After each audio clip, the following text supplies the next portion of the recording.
What we have done here is that we have mounted our universal spare wheel.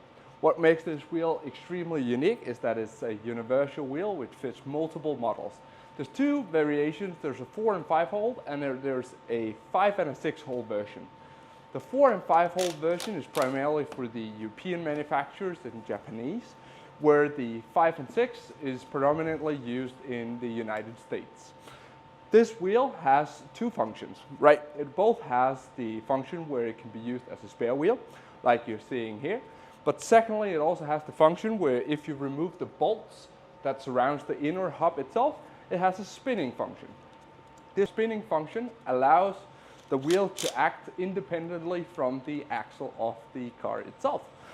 This wheel is extremely affordable. It's universally adopted across different manufacturers. It allows you to drive the car even with the spare wheel mounted on the car itself up to 8 kilometers per hour at both concrete floors, gravels, and other various terrains.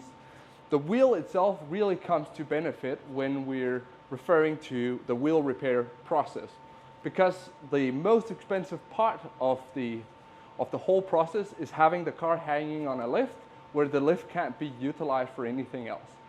By having a universal wheel like this, that means that you can take off the original wheel, you can mount the universal wheel, you can drive the car outside while you repair the wheel itself. That frees up space in the workshop, on the lift, and that means that you have a better process. Secondly, we see a lot of customers where there is mobile or static locations that they use the wheel to borrow out to different clientele, such as trade customers and B2B customers. That means that the repair process is not in a hurry because they have the car hanging on the lift, but the car is actually sitting nicely on the driveway or outside where it doesn't take up available space. The wheel itself can be found on WheelRestore.com for more information.